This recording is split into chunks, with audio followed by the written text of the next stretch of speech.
에베소서 6장 21절에서 22절.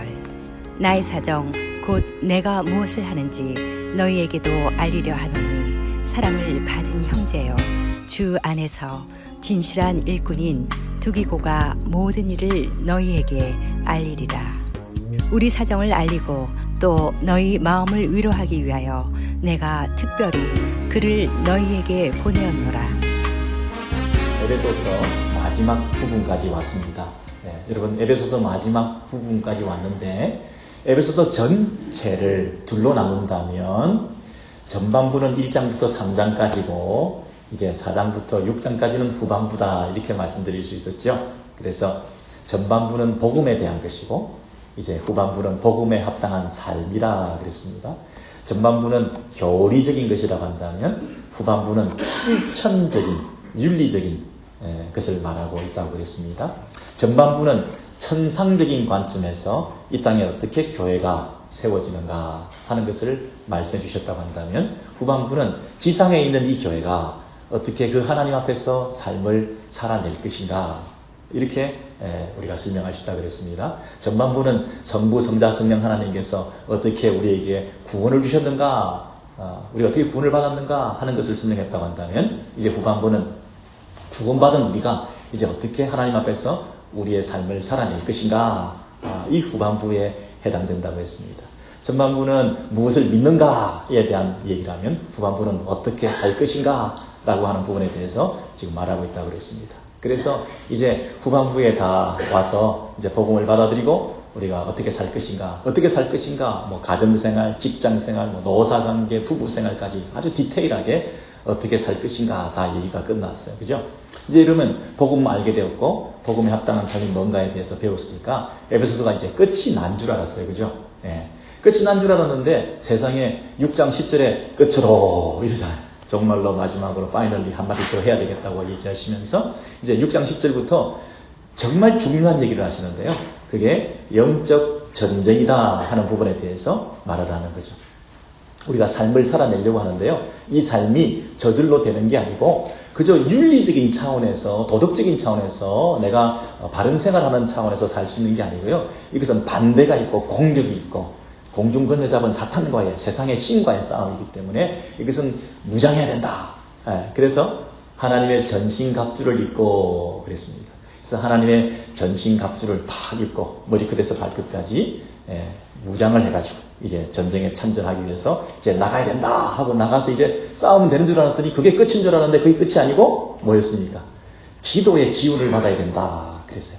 그래서 모든 기도와 모든 간구로 모든 성도들에게 무시로 우리가 기도하지 않으면 아무리 잘 갖추어도 그것은 마치 잘 갖추어져 있는 모든 옵션을 가지고 있는 고급 승용차가 기름 넣지 않고 가겠다는 것과 똑같아 그랬어요. 그래서 가스를 넣고 기도의 지원을 받아서 이제 담대히 이제 나서게 되는데요.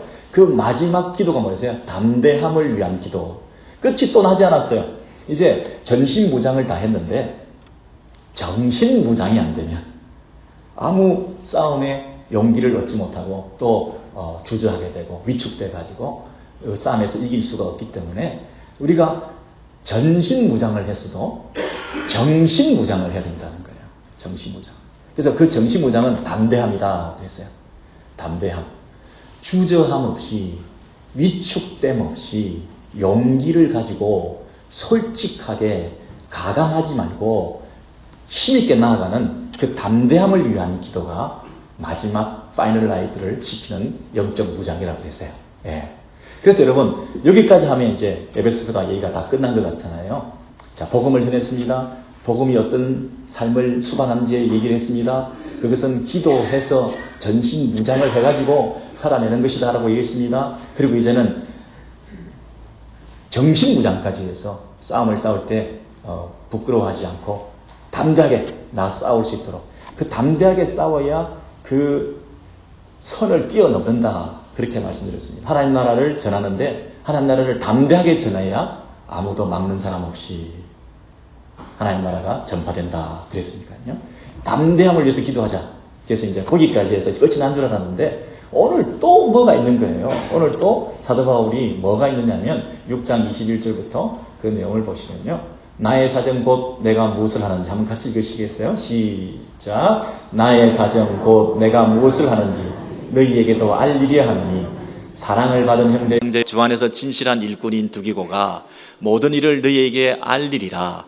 우리 사정을 알리고 또 너희 마음을 위로하기 위하여 내가 특별히 그를 너희에게 보내었노라. 함께 읽으실 때 똑같이 반복되는 단어가 뭐가 있었나요? 알린다라는 단어가 몇 번요? 3번 반복되고 있습니다. 알린다, 알린다, 알린다. 뭘 알리려고 하나요? 무엇을 알리려고 하나요?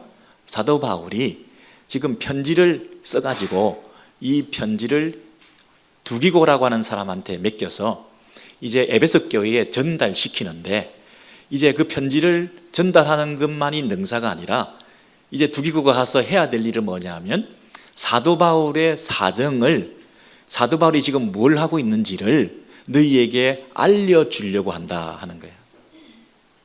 편지만 전달하는 게 아니고요, 그 편지를 쓰신 사도 바울이 어떻게 무엇을 하고 살고 계시는지를 다 알려줘야 된다는 거예요. 그 알려주는 게 한 번만이 아니라 3번이나 반복하고 있어요. 그러면 이 두기고의 역할은 뭐예요? 단순한 편지 전달자, 우편 배달부의 역할이 아니라 사도 바울의 형편을 그대로 전달하는 역할을 해야 되는 거죠.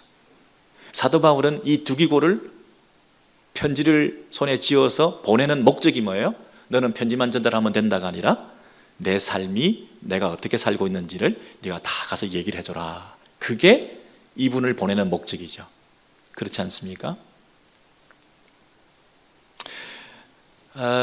마치 무슨 비디오를 찍어가지고 아니면 영상으로 바로 지금 연결시키는 것처럼 계속해서 그 내가 뭘 하고 있는지, 그리고 모든 것을 다 전달해줘라, 이렇게 얘기를 하고 있으니 그 사도 바울의 그 의도가 뭘까요?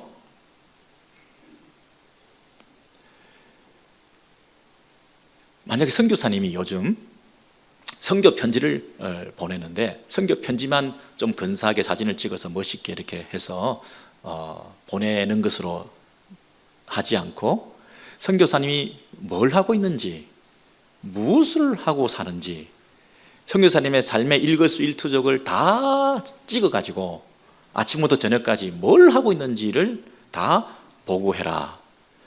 그러면 좀 부담스럽지 않으시겠어요? 편지만 보내는 게 낫지, 그걸 다 찍어서 보내고 다 공개를 하면 선교사님이 좀 불편하지 않을까요? 근데 굳이 사도 바울은 뭐 때문에 편지 보내는 것이 주목적이 아닌 것처럼 가서 내 사정을 다 얘기해라, 모든 것을 다 알려줘라, 알려줘라, 알려줘라, 알려줘라, 이렇게 얘기하고 있는 이유가 뭘까요? 여러분, 사도 바울은 이 편지를 써서 보낼 때 어떤 의식을 가지고 편지를 써서 보내느냐 하면요, 항상 자신의 여행 계획을 알려주면서 그 편지를 받는 수신지에 내가 가야 되는데 내가 못 가고 있다, 내가 한 번, 두 번 가고자 했으나 그 길을 사단이 막았도다, 이런 얘기를 하면서 이 편지를 쓰고 있는 것을 알 수가 있어요. 내가 로마에 가야 하리라, 내가 로마에 가서 또 너희를 만나고 복음을 전해야 하리라 하면서 어디 가야 된다는 데 굉장히 집착을 하고 있어요. 유럽 여행을 한번 가보고 싶은가 이분이? 예? 그런 뜻일까요? 내가 가야 되는데, 너희를 만나야 되는데, 너희를 봐야 되는데, 근데 내가 현재 갈 형편이 못 되고, 그리고 그동안 가려고 애를 썼지만 갈 수가 없었고, 그리고 앞으로도 갈 가능성이 없어 보이니까, 그래서 보낸 것이 뭐예요? 편지예요.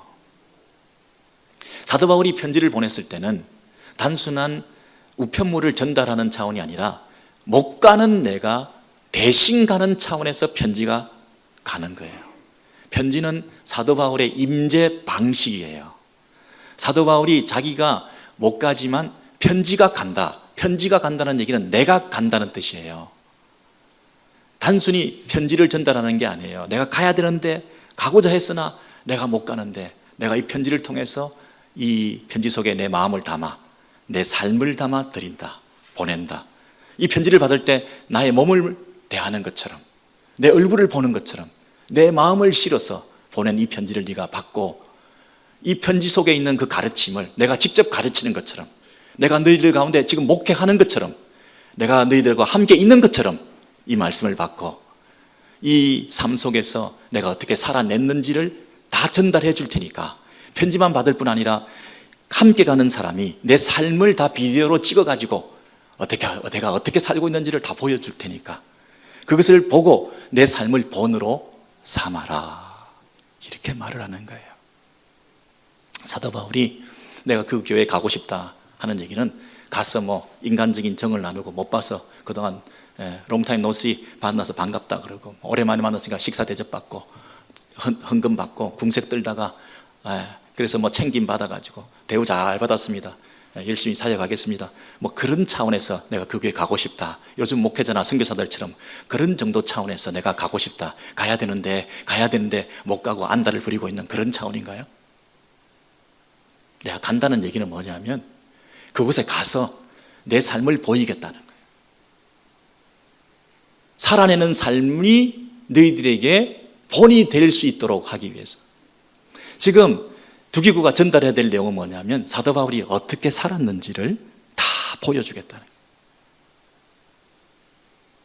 여러분, 영어 성경을 보시면 어떻게 내가 하고 있는지를, 한글 성경은 그냥 내가 뭘 하고 있는지, 그러면 뭐 그냥 리포트 수준으로 신문 보도하는 기자처럼 어떤 일이 일어났는지, 뭘 하고 있는지, 무슨 뭐 밥을 먹는지, 어디에 사는지, 뭐 이런 차원의 그런 단편적인 수박 끄달기식의 보고가 아니라 어떻게 살아가고 있는지, 어떻게 그가 뭘 하고 있는데요, 그 삶의 기저에 깔려 있는 신앙이 뭔지, 어떻게 견디고 있는지, 어떻게 살아내고 있는지, 어떻게 믿음으로 승리하고 있는지, 어떻게 복음이 전해지고 있는지, 복음을 전할 때 그 복음이 어떻게 전파되어지고 있는지. 감옥 안에 있는 로마 감옥 안에는 이 사도 바울이 그 감옥 안에서 어떻게 살아내고 있는지, 뭘 하고 있는지가 아니라요, 어떻게 살고 있는지, 그 어떻게 부분, 기도가 어떻게 응답되고 있는지, 복음이 어떻게 파워풀하게 전파되고 있는지, 하나님 나라가 어떻게 전달되고 있는지, 너희들이 한 그 기도가 어떻게 응답되어서 담대함을 위한 그 기도가 어떻게 그 경계선을 뛰어넘는, 그래서 복음의 문이 활짝 열리는 그런 일을 경험할 수 있는지.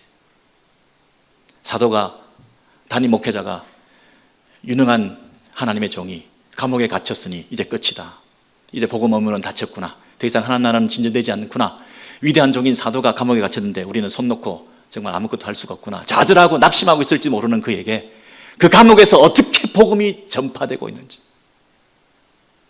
그 감옥 안에서 내가 무엇을 하고 있는데 그 무엇이 어떻게 일어나고 있는지, 그 한계와 절망 속에서 내가 어떻게 다시 살아나고 있는지, 내 사명을 어떻게 감당하고 있는지, 어떻게 이런 일이 일어날 수가 있는지에 대해서 사도 바울이 그 삶의 바닥에 있는 그 원천이, 힘이 어디서부터 나오는지, 어떻게 그 일이 일어날 수가 있는지, 어떻게 절망적인 상황 속에서도 사도 바울은 희망을 잃지 않고 오히려 다른 사람에게 소망을 주는 사역을 할 수 있는지, 어떻게 그런 일이 일어날 수 있는지, 그 어떻게 부분을 전해줘라. 사도 바울의 삶이죠. 사도 바울의 사역의 그 깊은 곳에 있는 원인을 전달해 주라는 거죠. 그랬을 때 이 에베소 교회 성도들은 이렇게 영적 싸움 하는 것이구나, 이렇게 기도는 펑션을 하는 거구나, 이렇게 이펙티브하게 당신의 사역에 우리를 쓰시는 거구나, 우리가 멀리 떨어지지만 함께 동력해서 하나님 나라에 우리가 동지들이 되었구나 하는 것을 전달받을 때에 그 에베소 교회 사람들이 가지는 그 위로, 확신, 소망, 그것을 통해서 그 교회를 세우려고 하는 거죠. 그 교회를 이렇게 세우고 도전을 주고 그 교회가 힘을 얻을 수 있도록, 그 교회가 사기가 진작될 수 있도록 도와주는 방법은 그저 교리를 가르치고 삶은 이렇게 살아야 된다고 하는 가르침뿐 아니라, 내가 기도해 주겠다는 그런 기도뿐 아니라 삶을 보았기 때문에, 실제로 어떻게 그것이 현실화될 수 있다고 하는 것을 간증해 주고, 간증적인 그 삶의 메시지를 통해서 사도 바울은 그 가운데서도 이렇게 살아내고 있다, 너희들의 기도가 응답되고 있다, 그것을 전달해 줌을 통해서 용기를 잃지 않도록, 이렇게 해야 되는 거구나, 우리도 신앙생활 이렇게 해야 되는 거구나, 영적 삶에서 이렇게 승리해야 되는 거구나 하는 것을 사도 바울을 통해서 본받을 수 있도록 여기까지 해야 사도가 사도로서 역할을 감당하는 것이라는 거죠. 그래서 사도는 관심이 오로지 자기의 그 투명한 삶을 온전히 오픈해 놓고 복음에 진력하고 수고했을 때 그 결과가, 열매가 어떻게 나타났는지를 그대로 다 전달해 줘라.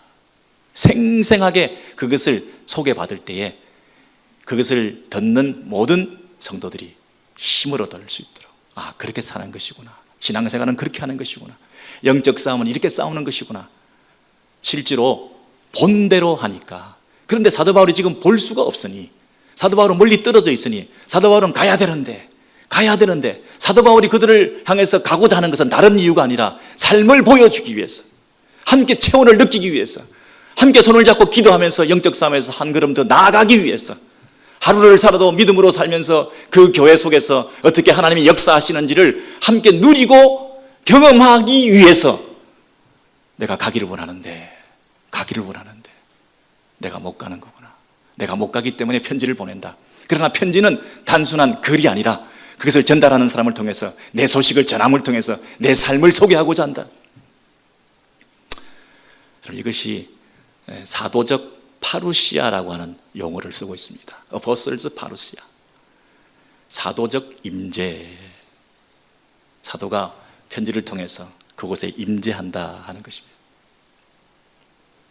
그럼 우리는 그 얼굴을 삐죽 보여주면서 내가 왔었다 이렇게 때우려고 하는데요, 생색을 내고 출석을 부리려고 하는데요, 그건 임재한 게 아니죠. 내 전인격이, 내 마음이 온전히 그곳에 있었던 게 아니라 그냥 얼굴만 삐죽 보여준 것에 불과하죠. 근데 혹시 그곳에 가지 않았다 하더라도 내가 편지를 하나 써서 내 임재가 담겨져 있는 그 편지를 통해서 나를 느끼게, 내 몸이 온 것처럼 내 깊은 심장의 그 박동소리가 느껴지는 그런 임재 형식으로 그곳에 파루시아 임재했다면 그것이 더 사도가 원하는 그림이었다는 거죠. 가고 싶은데 못 간다, 이런 어떤 내가 가야 될 여행지의 리스트에 들어간 그런 차원이 아니고요, 뜨거운 마음을 가지고 그들과 함께 믿음 안에서 살기 위해서 내가 가야 되는데, 여러분 그런 마음으로 이 사도가 내가 가야 되는데 내 사정을 다 알려줘라. 이런 파루시아라는 말은 이 파라라는 그 접두사와 그리고 우시아라고 하는 말이, 우시아라는 말은 실존, 존재 이런 뜻이잖아요. 파라는 곁에서, 바로 옆에서, 바로 옆에 실존한다, 임재라는 것이죠. 파라클레토스가 뭐예요? 보혜사, 성령님을 말할 때 파라클레토스, 바로 옆에서, 우리 곁에서 우리에게 위로해 주시는 보혜사를 말할 때 파라클레토스 하는 그 파라가 곁에 있다는 뜻이에요. 그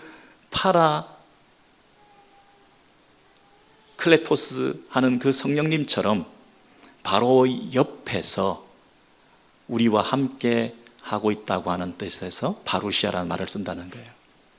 그런데 우리가 만약 예수의 재림만 파루시아라고 한다면, 마지막 날에만 그분이 우리와 임재하신다고 한다면 지금은 그분이 부재하신다는 뜻이잖아요. 오히려 재림만 파루시아가 아니라, 임재가 아니라 그분께서 부활 승천하시고 하늘에 올라가시면서 성령께서 우리 안에 거하심으로 임재하기 시작하셨던, 지금도 임재하신다는 차원에서는 재림만 파루시아가 아니라 승천부터, 승천이 오히려 우리와 임재 방식이 우리와 함께 하시는 파루시아가 이미 임했던 거 아니겠어요? 지금도 우리와 함께 하시는 것이죠. 사도 바울이 그가 잠시 떠났지만, 내가 잠깐 너희를 떠난 것은 얼굴이지 마음이 아니다. 내 마음은 늘 너와 함께 있다. 그래서 사도 바울이 지금 내가 늘 너와 함께 있다. 에베소 교회 성도들에게 내가 늘 너와 함께 있다. 이 편지를 통해서 내가 몸으로 너희와 함께 가르치는 것처럼 이 편지를 듣고 배우고 그리고 내 사정을 다 들어서 어떻게 사는지도 삶의 본을 배워서 너희가 교회다운 교회, 성도다운 성도가 되기를 원한다. 이것이 내가 두기고를 너희에게 보낸 이유고 편지를 보낸 목적이다. 이렇게 말하잖아요. 여러분, 우리가 사람을 하나 세우는 방식은, 사람 하나 전하고 복음을 전해서 성도로 만들어가는 방식은, 우리가 교회를 하나 설립하고 교회를 교회답게 세우는 그 방식과 그 과정은 어떤 절차와 어떤 과정을 통해서 그 교회와 성도가 이퀴핑 무장되어질 수 있다고요? 복음을 전해야죠. 교리를 설명해야죠. 설교를 해야죠. 성경 공부를 해야죠. 그러나 그것과 함께 기도에 지원을 해야죠. 기도해서 무장시켜야죠. 그냥 가르쳐만 놓고 기도 안 하면 거기 세워지겠습니까? 자녀를 위해서 말씀을 가르치고 옳은 소리를 하지만 그를 위해서 기도하지 않으면 애가 바로 쓰겠습니까? 남편과 배우자를 위해서 우리가 할 수 있는 일은 뭘까요? 가르치고 기도해야죠. 근데 기도만 해가지고 되겠습니까? 본을 보여야죠. 삶을 나타내 보여야죠. 롤모델이 있어야죠. 보고 본받게 되는 것이지. 부모도 하물며 그렇거늘 교회가 하나 세워지는데 사도적 삶의 메시지를 통해서 내가 어떻게 살고 있는지를 다 알려줘라. 어떻게 복음이 워킹하고 있는지, 어떻게 기도가 파워풀한지, 어떻게 영적 싸움이 지금도 진행되고 있는지 그냥 대충 되는 게 아니다. 그렇게 삶을 통해서 본받게 해주시는 거죠. 그런데 여러분, 한 가지 더 이 사도가 우리에게 말하는 것은 뭐냐면 너희 마음을 위로하기 위하여 내가 특별히 그를 너희에게 보냈다 하는 부분이 하나 더 있어요. 여러분, 사람이 영적 싸움하고 바로 살고 기도하고 본을 보이고 그랬지만 그것이 때로는 좌절을 하고 실패하고 주저앉기도 하고 낙심하기도 하고 육체적인 질병에 걸리기도 하고 정신적으로 고통을 당하기도 하고 온몸에 통증이 있어서 힘들어져서 견딜 수 없어가지고 병이 낫지 않아가지고 예배를 드리려고 해도 예배를 드릴 수가 없고 사역을 하려도 사역을 할 수가 없고 마음이 무너져서 디프레션이 와서 고통하면서 애달파하고 힘들어하고 있는 그런 일들이 왜 공동체 안에 없겠습니까? 그래서 사도 바울이 그들을 향해서 또 한 번 교회를 교회답게 성도를 성도답게 하기 위한 마지막 터치는 그들을 위로하는 것이었습니다. 그래서 두기고를 특별히 너희에게 보내었다 그랬어요. 위로의 은사를 가지고 있는 두기고를 통해서 그가 너희들에게 위로가 되기를 원한다. 그저 요구만 하고 계속 강요만 하는 사도가 아니라 위로를 전달하고 싶어 하고 있습니다. 새 힘을 공급받기를 원하고 있습니다. 다시 리커버리 되어서 일어나기를 원하고 있습니다. 그들의 형편과 사정이 열악할 수 있다고 하는 것을 염두에 두고 강요하고 요구만 하는 것이 아니라 상처를 치료하고 다시 회복해서 주의 나라를 위해서 더 힘있게 쓰임받게 하기 위한 배려를 하고 있습니다. 사도 바울은 지금 위로를 전하고자 이 두기고를 보내고 있습니다. 위로. 교회는 위로의 공동체입니다. 위로받기 원하는 사람들에게 위로가 될 수 있는 교회인가? 교회가 위로가 있는 교회인가? 여러분, 에베소서만 그런 얘기를 하고 있으면 제 말이 설득력이 없을지 모르는데 골로새서를 보면 4장에 동일하게 똑같은 얘기를 교회마다 하고 있는 것을 확인할 수가 있습니다. 두기고가 4장 7절 이하에 보시면 내 사정을 다 너희에게 알려주리니. 왜 사정을 알려주긴 왜 알려줄까요? 비밀리에 조심스럽게 그냥 근사한 보고만 하면 되지 왜 삶을 다 알려야 되나요? 그게 어떻게 부분이라는 거예요. 어떻게 살고 있는지, 어떻게 견디고 있는지, 어떻게 복음을 전하고 있는지, 어떻게 하나님 나라는 전파되고 있는지, 어떻게 이런 일이 일어날 수 있는지, 이 힘의 원천은 무엇인지, 어떻게 내가 그를 특별히 보내는 것은 우리 사정을 알게 하고 너희 마음을 위로하게 하려 함이라. 사랑을 받는 오네시모, 나와 함께 갇힌 아리스타고와 바나바의 생질 마가와 유스도로 하는 예수도 너희에게 무난하노라. 그들은 할례 파이나 이들만은 하나님 나라를 위하여 함께 동력하는 자들이니라. 이런 사람들이 나의 위로가 되었느니라. 여러분, 여기서 사도 바울도 그 교회에 위로를 주기를 원했고, 사도 바울 자신도 그들로부터 위로받고 있다고 하는, 그래서 교회는 위로의 공동체구나. 전한전한 듣는 자가 목사나 성도들이나 부모나 자녀들이나 KM이나 EM이나 서로가 위로가 되는 관계로 세워지는 것이 공동체구나. 그런 사실을 확인할 수가 있죠.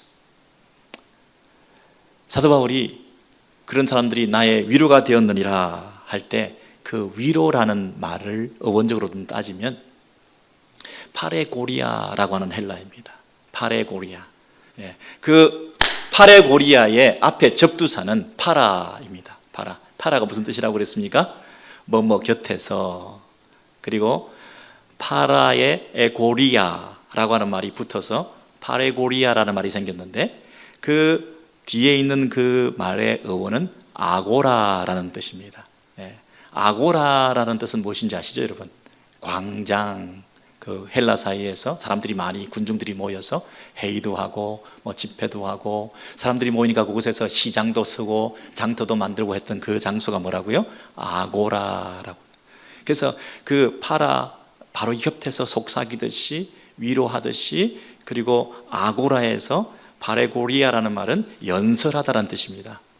그 군중들 앞에서 열변을 토하는, 군중들 앞에서, 청중들 앞에서 내가 말하는, 이것이 파레고리아라는 말로 연결되어 가지고 있는데요, 그게 무슨 뜻이냐 하면, 열변을 토하면서 청중들에게 선동하고 자기 주장하는 것이 아니라, 이게 파라라는 곁에서 은밀히 이런 말이 포함되어 있기 때문에, 이게 뭐냐 하면 흥분하고 있는 청중들을 가라앉히고, 그런 뜻입니다.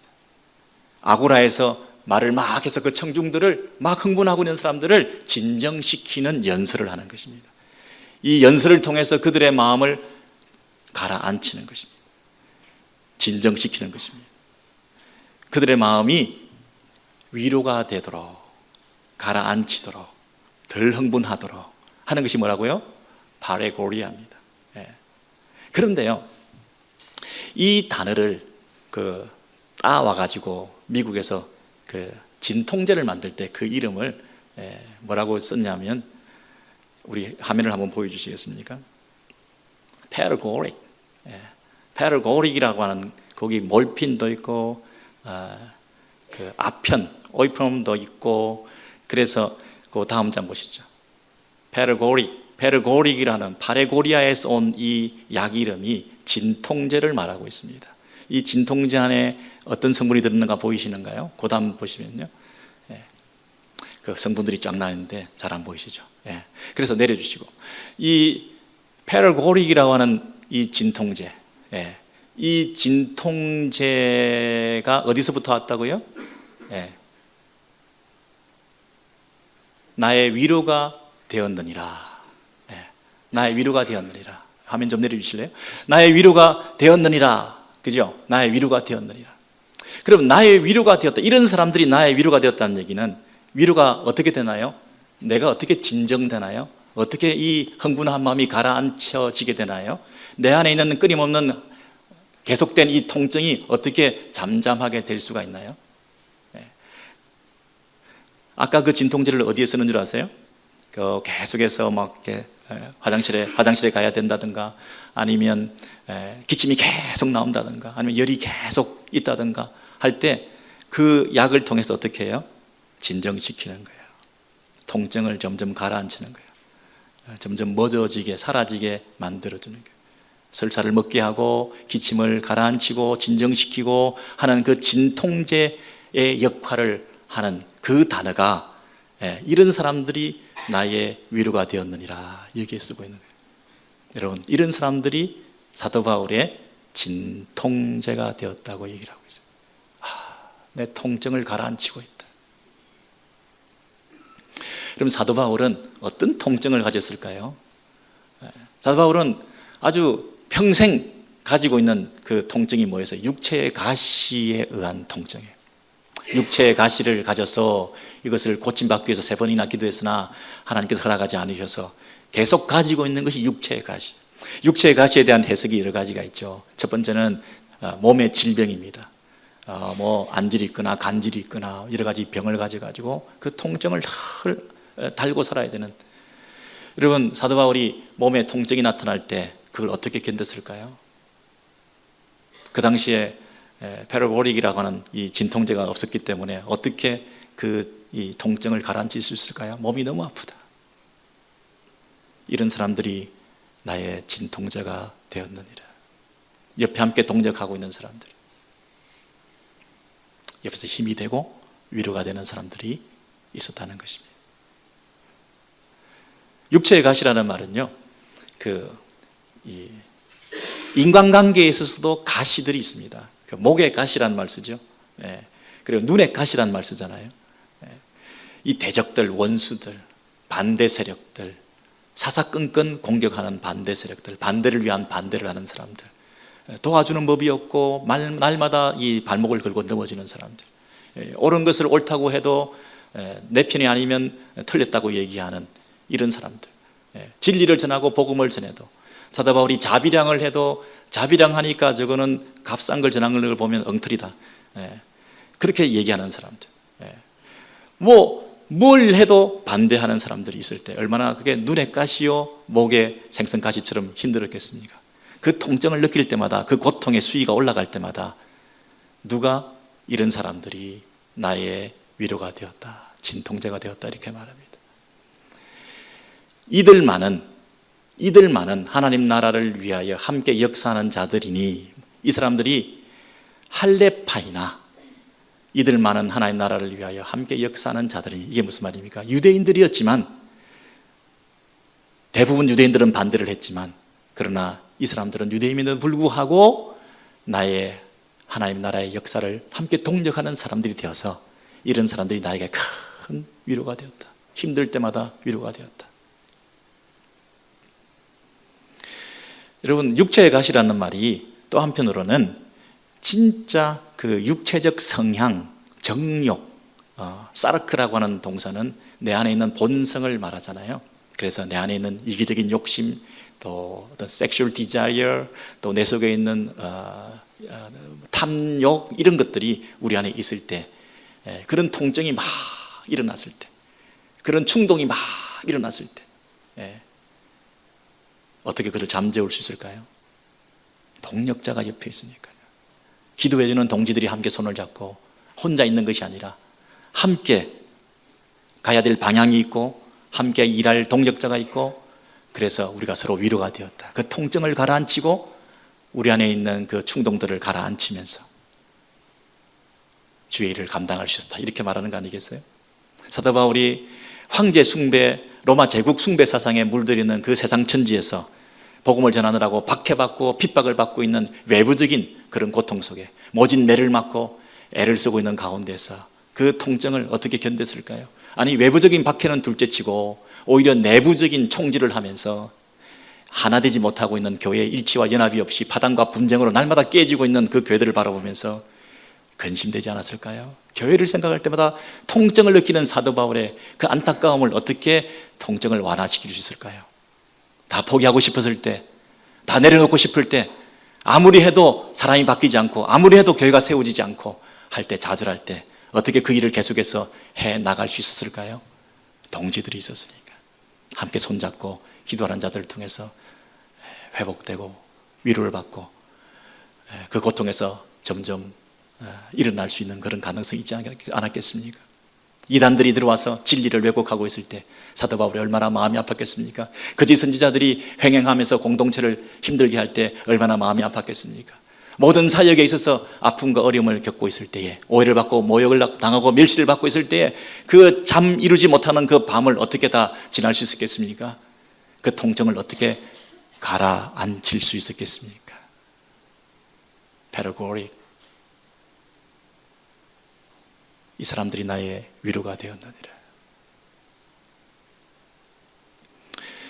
그 사람을 생각하면 골칫거리, 머리가 지근지근 더 아파지는 관계가 되면 안 되겠죠. 그 사람을 생각하면 통증이 사라질 수 있는 진통제 역할을 하는 관계들이 되는 것. 이것이 교회가 세워지는 방식이죠. 교회가 어떻게 세워질 수 있는가?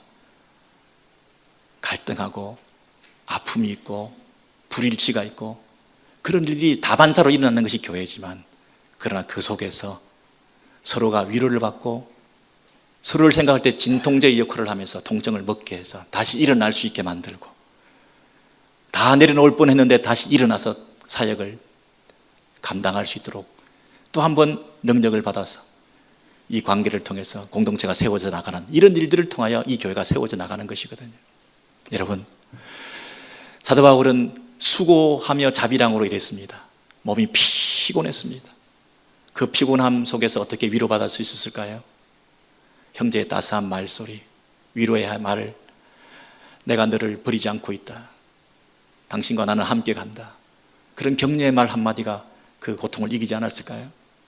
밤낮으로 일하다 보니까, 자비랑으로 일하다 보니까 잠이 부족해서 너무 힘들었는데 그 잠 이루지 못하는 안타까움을 어떻게 해결할 수 있었을까요? 우리가 지금도 밤 일을 하면서 새벽까지 출근을 하면서 우리가 힘들어하고 있는 우리의 이민생활을 하면서 우리가 어떻게 그것이 진정한 위로가 어디서부터 올까요? 이런저런 일로 마음 아파하고 힘들어하고 있는, 육신적으로 정신적으로 관계적으로 고통하고 있는 우리들의 문제는 어디서 누가 해결해 줄 것인가요? 이런 문제를 어떻게 해결받을 수 있나요? 이런 문제가 해결되지 않기 때문에 주를 섬기지 못하고 예배를 제대로 드리지 못하고 있는 우리들의 모습은 없나요? 오히려 이런 문제들 속에서 어떻게 해결받을 수 있는가? How I am doing, 내가 어떻게 하고 있는지를, 그 어떻게 부분을 우리의 삶을 통해서 나타내 보여야 되지 않을까요? 내가 뭘 하고 있는지를 자꾸 드러낼 것이 아니라 내가 어떻게 그 일들을 감당해내고 있는지, 믿음이 뭔지, 하나님을 섬기고 하나님만 의지한다는 것이 뭔지, 기도해서 응답받는다는 것이 뭔지. 여러분, 우리는 한 사람을 세울 때, 한 교회를 세울 때 어떤 방식으로 그걸 할 수 있다고요? 가르쳐야죠. 성경 공부죠. 교리 설명이죠. 설교죠. 큐티죠. 그것으로 안 된다는 거죠. 뭘 해야죠? 그 사람을 위해서 기도해야죠. 모든 기도와 간구로 지원해야죠. 기도해야죠. 또 어떻게 해야 된다고요? 삶의 본을 보여야죠. 내가 어떻게 사는지를 보여줘야 된다. 함께 살아감으로써 내가 믿는 그 하나님을 너희들도 함께 배우기를 원하는 그 삶의 메시지를 보여줘야 되죠. 그것으로 다 했나요?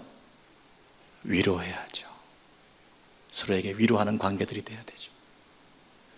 그래서 공동체가, 가정이, 관계들이 세워져서 하나님 나라가 바로 서갈 수 있다고 하는 이 원리를 우리가 잘 파악할 때, 오늘도 우리에게 부족한 부분은 뭔가, 우리는 어디까지 지금 진행되다가 말았는가,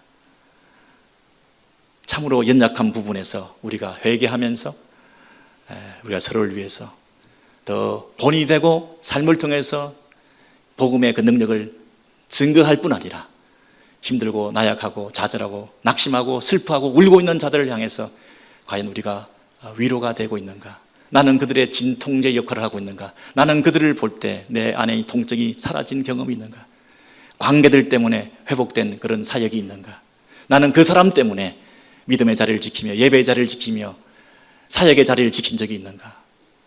함께 우리가 손잡고 동역해 갈 때 이 이민생활 믿음으로 승리해 가시면서 더 아름다운 간증들과 또 하나님이 우리와 함께 하셨다는 그 체험들이 내가 어떻게 살아왔는지를 우리 후대의 자녀들에게 전달해 줄 수 있는 그런 증인의 삶, 간증이 쌓이는 삶, 하나님을 의지했을 때 하나님이 어떻게 나를 도우셨다고 하는 그런 소망을 가지고 함께 살아내기 위해서 공동체를 세워나갈 수 있는 그런 능력이 있는 성도의 삶, 우리가 함께 살아가는 그 소망이 우리 가운데 회복되기를 주의 이름으로 소원합니다.